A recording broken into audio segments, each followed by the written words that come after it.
1절씩 읽도록 하겠습니다. 다윗과 그의 사람들이 사흘 만에 시글락에 이를 때에 아말렉 사람들이 이미 네겝과 시글락을 침노하였는데 그들이 시글락을 쳐서 불사르고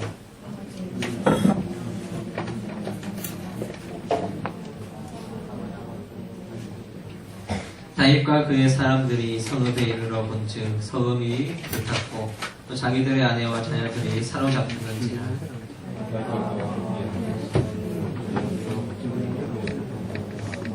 다윗의 두 아내 이스라엘 여인 아히노암과 갈멜 사람 나발의 아내였던 아비가일도 사로잡혔더라.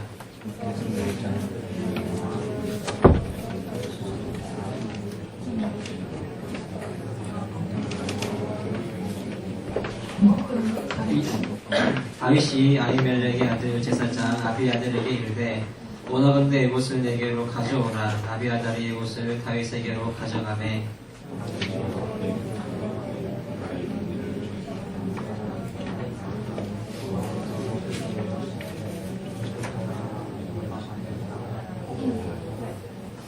이에 다윗과 또 그와 함께한 600명이 가서 부솔 시내에 이르러 뒤떨어진 자를 거기 머물게 했으되 곧 피곤하여 부솔 시내를 건너지 못하는 200명을 머물게 했고 다윗은 400명을 거느리고 쫓아가니라.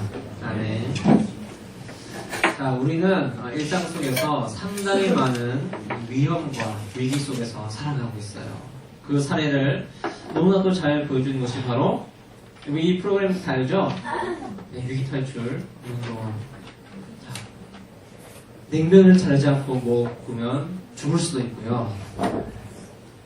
네, 좀 후드티를 모자를 쓰고 가다가 사망을 하는 일도 벌어질 수 있고, 급하게 핫도그를 먹다가 소시지가 목에 걸려서 죽는 일이 발생할 수도 있고요. 심하게 울다가 아이가 죽을 수도 있어요. 네, 우리는 참 죽을 수 있는 가능성이 너무나도 많은 시대 가운데 살아가고 있는 것 같네요. 그래서 위기 탈출 넘버원이 아니라 뭐였죠? 이승 탈출 넘버원이라고 그랬었죠. 예. 예, 그런 하여튼 많은 위기 속에서 우리는 살아가고 있네요. 자, 이걸 보면 우리도 참 하나님께서 내가 오늘 핫도그를 먹다가 죽지 않으면 감사해야 되는 그런 삶을 살고 있는 것 같아요. 목사님도 핫도그 한 번씩 먹는데 이거 설명 주려다가 내가 진짜 주님께 감사함을 이걸 뭐가 되겠다는 생각이 들기도 해요. 자, 성경 인물 중에는 이 다윗만큼 많은 위기를 겪었던 사람도 없었던 것 같아요. 자, 그런데 그렇게 많은 위기를 겪었으면서도 다윗이 살아남은 것을 보면 참 다윗도 이 위기 탈출 넘버원을 보면서 왕을 했지 않았을까 하는 생각도 드는 것 같아요. 자, 오늘 본문에서 다윗은 어김없이 위기를 맞이합니다. 현재 다윗은 사울을 피해서 블레셋 왕인 아기스에게 몸을 의탁한 상태였어요. 그런데 하필이면 블레셋 사람에게, 이스라엘과 블레셋은 원수지간이거든요. 근데 블레셋 사람에게 가 있는데 블레셋과 이스라엘이 전쟁을 하려고 있는 상황이에요. 그러니까 어쨌거나 다윗은 그 블레셋에 의탁을 한 상태이기 때문에 블레셋에 잘 보여야 되겠죠. 그러면 전쟁에 참여를 해야 되는 그런 상황이 벌어질 수도 있어요. 자기 민족에게 칼을 휘둘러야 하는 그런 상황이 벌어진 겁니다. 하지만 이 블레셋의 지도자들은 만약에 다윗이 이스라엘과 전쟁에 참여하면 배신을 할 가능성이 있기 때문에 절대로 다윗을 전쟁에 참여시킬 수가 없다. 이렇게 반대를 했습니다. 그러니까 이것은 하나님께서 다윗이 이스라엘과 싸우는 것을 막아주신 거예요. 다윗이 이스라엘 왕이 돼야 되는데 이스라엘과 싸웠던 이력이 있으면 절대로 왕의 권위가 되지 않겠죠. 하나님께서 막아주신 거예요. 자, 결국 다윗은 전쟁에 참여하지 않고 자신이 있던 본거지인 시글락이라는 곳으로 돌아와요. 자, 그런데 더 큰 문제가 기다리고 있었습니다. 무엇인가 하면 아말렉 사람들이 시글락에 있었던 다윗의 무리들과 가족들을 모두 다 잡아가고 시글락 본거지를 다 불살라버린 거예요. 4절을 보면 다윗과 부하들은 울 기력이 없도록 소리를 높여서 울었다고 말해요. 더 이상 울 수 없을 정도로 거의 탈진할 정도로 눈물을 흘렸습니다. 그러다가 부하들을 생각해보니까 이것이 다 다윗의 탓 때문인 것 같아요. 그래서 다윗을 향해서 막 분노하면서 갑자기 다윗을 돌로 치려고 달려듭니다. 5절을 보면 다윗의 두 아내들도 똑같이 잡혀간 상황이었어요. 동병상련의 상황인데 부하들은 이성을 잃고 자신들의 보스인 다윗을 죽이려고 달려든 거죠. 다윗은 당장 목숨을 잃을 수 있는 급박한 위기 상황에 몰렸어요. 그 어느 때보다도 순발력과 위기 대처 능력을 발휘하여서 이 위기를 모면해야 됩니다. 그런데 다윗이 누구예요? 지금까지 수많은 죽을 위기를 모면했던 사람이잖아요. 그래서 모든 잔머리와 이 말빨과 또 융통성을 다 발휘해서 이 상황을 이겨내야 합니다. 자, 그런데 다윗이 어떻게 이 위기를 모면했을까요? 자, 6절 뒷부분을 보면 다윗이 크게 다급하였으나 그의 하나님 여호와를 힘입고 용기를 얻었더라. 다윗은 목동 생활과 이 도망자 생활을 통해서 쌓아왔던 그런 경험들, 어떤 화술들, 이렇게 이것을 가지고 대처를 한 것이 아니에요. 다윗이 위태로운 그 순간 다윗은 주저앉지 않았고 자신의 능력을 의지하지도 않았고 하나님으로 인하여서 힘을 얻고 용기를 얻었어요. 자, 그 사람의 진면목은 좋은 날이나 평범한 일상에 아니라 위기 상황에서 드러나잖아요. 자, 진짜 급박한 상황이 벌어졌다고 합시다. 정말 나에게 1분 1초가 급한 그 상황이 벌어졌다고 합시다. 그런데 자, 여러분 이건 누가 잘생겼나를 보는 게 아니고요. 목사님은 사진빨이 잘 맞는데 우리 김원근 이사님이 너무 꽃미남처럼 이렇게 나와가지고 제가 좀 미모가 딸리고 있네요. 어쨌거나 자, 진짜 급박한 상황이 있는데 여러분들 옆에 이 두 사람이 있어요. 누구한테 몸을 맡겨줄까요? 체급 이런 거 말고 딱 봤을 때 자, 저한테 몸을 아니 뭐 인기 투표나 그런 거 절대 아니에요. 자, 저한테 몸을 맡겨야 된다고 생각하는 사람. 너무 당연한 결과가 자, 김원근 지사님한테 맡겨야 된다고 생각하는 사람. 자, 여러분 마음은 다 알고 있어요. 다 김원근 지사님한테 몸을 맡기는 게 여러분들이 살 길이죠. 왜? 1분 1초가 급할수록 저한테 목사님 살려주세요 하면 다 죽어요. 왜 그러냐면 저는 융통성이 있는 사람이지만 신중하고 깊이 있게 생각하고 행동하는 사람이기 때문에 오오오 하다가 죽어요. 근데 김원근 지사님은 리더십을 가지고 신속하고 뚝심 있게 파박하는 사람이기 때문에 김원근 지사님 뒤에 가면 삽니다. 그러니까 위기 상황에서 저한테 오면 같이 죽자는 뜻이에요. 그러니까 이것은 뭐 능력의 문제가 아니라 제가 능력이 더 딸리다 그 문제가 아니라 그 사람이 가지고 있는 기질과 성향이 있다는 거죠. 그럼 만약에 저 같은 경우에는 깊이 있는 고민과 생각을 가지고 오면 깊이 있게 얘기를 나눌 수 있어요. 자, 그런데 이 기질과 성향을 다 떠나서 해결해야 되는 어떤 문제를 만났을 때에 과연 나는 무엇을 가지고 어떤 방법으로 누구와 함께 그 위기를 이겨내느냐, 이것이 중요하다는 거예요. 다윗은 사람의 마음을 사로잡고 설득하고 또 동원할 수 있는 그런 기질과 성향을 가진 사람이에요. 하지만 다윗은 그런 자신의 성향을 가지고 기질을 가지고 이 인간적인 방법으로 문제를 돌파해 나가지 않았습니다. 먼저 하나님께 나아가서 하나님으로 인해 힘을 얻고 용기를 얻은 거예요. 어떤 일이든지 먼저 하나님을 찾아가는 것이 바로 다윗의 위대함입니다. 여러분, 열심히 교회에 다니고 주님을 위해 섬기고 헌신하고 또 말씀과 기도로 살아가는 사람들도 심하게 다치거나 병에 걸리거나 사업이 망하거나 대학에 떨어지거나 이런 일이 있을 수 있나요, 없나요? 그리스도인들도 실패를 해요, 안 해요? 여러분, 하나님을 믿는다고 해서 항상 좋은 일이 벌어지는 것은 아니에요. 예수를 믿었더니 만사가 형통하다. 힘든 일이 다 사라졌다. 모든 일이 다 잘 풀린다. 성적이 올랐다. 항상 이런 것들을 자랑으로 삼는 사람들이 있는데, 물론 이것이 자랑일 수도 있지만 하나님은 우리를 돌봐주시니까 이것이 자랑일 수도 있어요. 그러나 다윗과 같은 위대한 그리스도인, 참된 신앙인은 이런 실패의 유무가 아니라 실패했을 때 어떻게 일어나느냐, 이것에 초점을 맞추는 사람이에요. 비록 실패하여 넘어지고 무너질지라도 실패의 구덩이 속에서 계속 자빠져서 갇혀 사는 것이 아니라 실패를 딛고 다시 일어나 회복하기 위해서 하나님께 힘을 얻고 용기를 얻는 사람, 실패를 반복하지 않기 위해서 더욱 성숙한 성품과 실력을 가지기 위해 노력하는 사람, 그 사람이 바로 진짜 배기 그리스도인이라는 겁니다. 다윗 이야기를 보면 모든 부분에서 다윗과 사울이 비교가 되잖아요.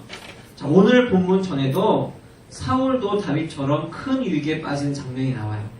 자, 블레셋이 이스라엘로 쳐들어왔을 때 사울은 상당히 두려워합니다. 그래서 이 위기를 어떻게 극복해야 될지 하나님께 물었어요. 사울도.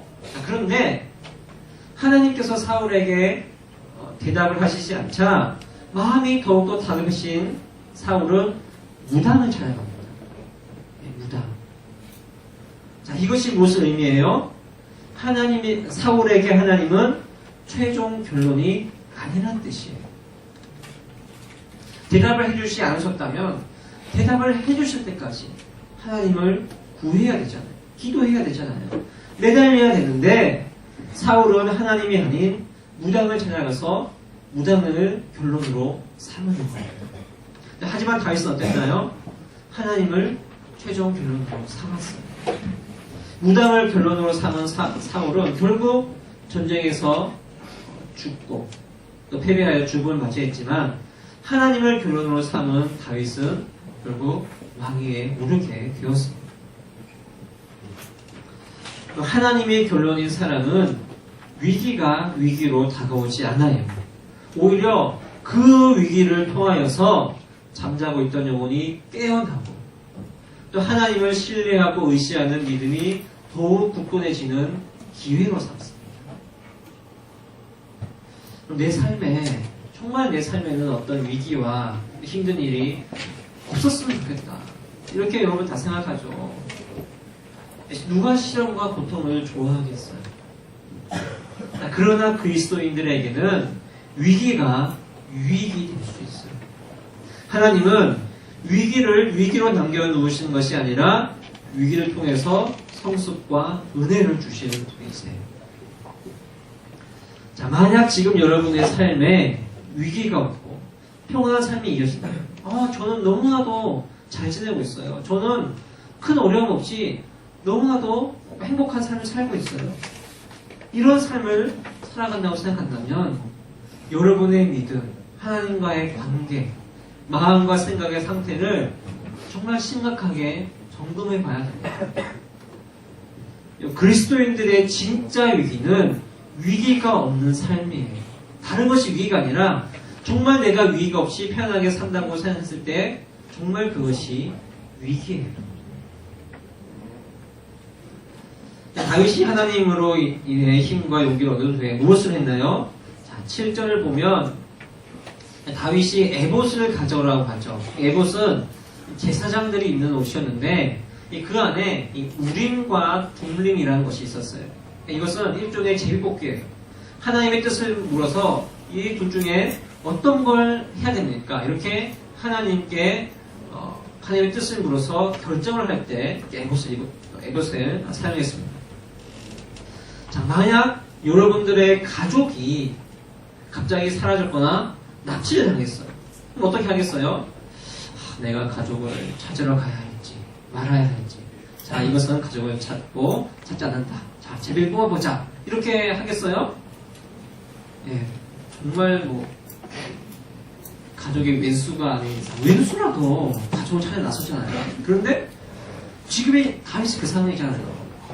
한시가 급박한 상황이에요. 자신의 아내들뿐만 아니라 가족들뿐만 아니라 모든 사람들이 다 잡혀간 상황이에요. 그러면 당장에 생각할 겨를도 없이 바로 쫓아가야죠. 그런데 다윗은 멈춰서서 하나님의 뜻은 무엇입니까? 이렇게 묻고 있는 거예요.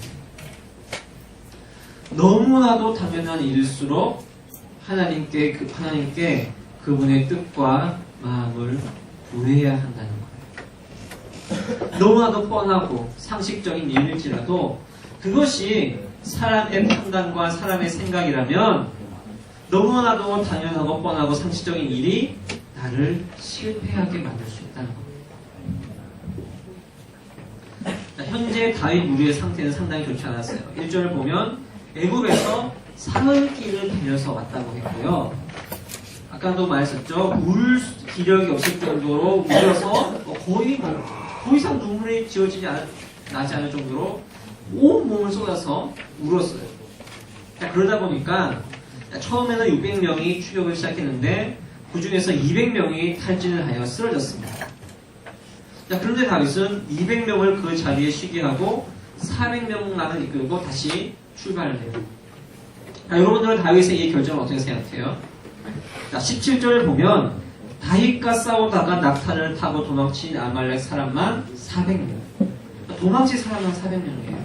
또 다윗이 취한 전리품은 여러 성읍에 다 나눠줄 정도로 많았다고 합니다.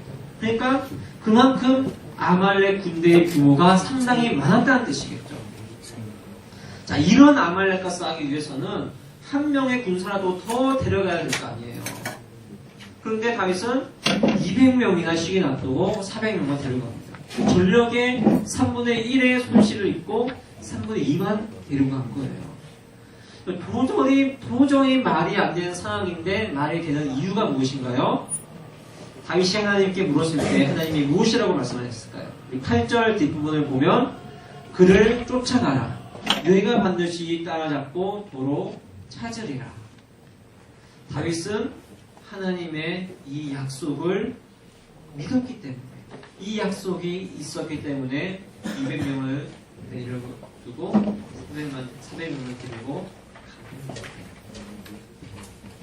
다윗이 추격을 할 때 아말렉 군대에서 쫓겨난 사람을 한 명 만났어요. 한시가 바빠 죽겠는데 다윗은 행진을 멈춰서서 이 며칠 동안 굶은 이 사람에게 먹을 것을 주고 돌봐줘요. 말이 안 되잖아요. 한시라도 빨리 가가지고 가족을 구해야 되는데 저기 굶주린 사람이 있다고 저 사람에 가서 아이고 힘드시죠. 많이 어려웠죠. 참 먹을 걸 먹으세요. 이러고 있어요. 이게 말이 안 되잖아요. 근데 중요한 게 뭐예요? 그렇게 그 사람을 돌봐주었더니 그 사람이 아말렉 군대가 있는 위치를 정확하게 밝혀줬어요.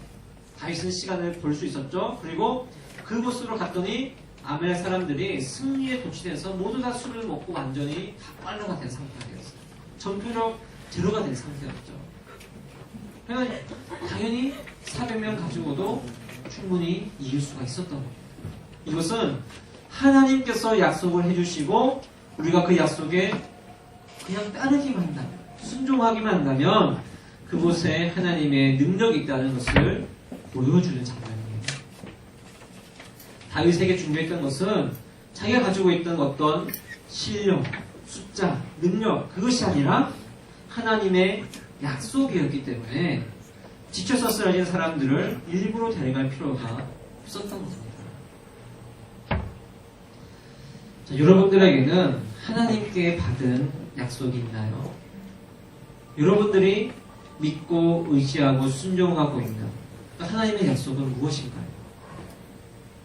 자, 하나님께서 나에게 어떤 약속을 주셨는지 우리는 어디에서 그것을 알 수 있어요? 하나님은 나를 향한 하나님의 약속을 이 성경 말씀을 통해서 가르쳐 주시고 깨닫게 해주세요. 이 두꺼운, 이 많은 성경 말씀 중에서 나를 향한, 특별히 나에게 주시고자 하는 하나님의 말씀이 그때마다 숨겨져 있습니다. 하나님의 말씀을 듣고, 읽고, 무엇보다 매일 묵상하면서, 휴태하면서 그 말씀을 따라가는 사람에게 하나님은 그분의 선하고 신실하고 완전한 약속을 주시는 분이라는 사실을 여러분들이 경험했으면 좋겠습니다. 그래서 그리스도인들은 말씀 묵상을 최고의 가치로 여겨야 하는 것이에요. 또 하나님께서 약속해 주신 것이라, 정말 이것이 하나님의 약속이라면 절대로 뒤돌아보지 않고 말씀에 따라 담대히 나아가면 되는 거예요. 그리스도인들이 무식하게 용감해도 되는 딱 한 가지는 하나님께서 약속을 주셨을 때, 하나님께 이것이 하나님의 약속이라면 그냥 무식하게 용감하게 앞으로만 나아가면 됩니다. 여러분들이 자기 자신과 내가 가지고 있는 것을 믿고 따르는 것이 아니라 오직 말씀을 통해 주신 하나님의 약속만을 믿고 담대히 나아가는 그런 사람들이 되기를 소망합니다.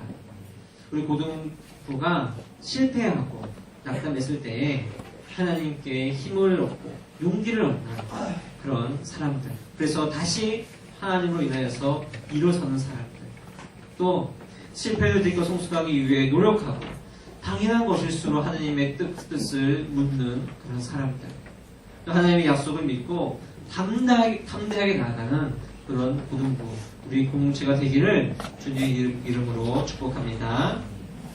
우리 함께 찬양하고 기도하도록 합니다. 우리 실패 거듭해 함께 찬양하면서, 정말 내 삶에 여러분들 실패가 너무나도 많잖아요. 근데 여러분, 실패는 당연히 있는 거예요. 누구나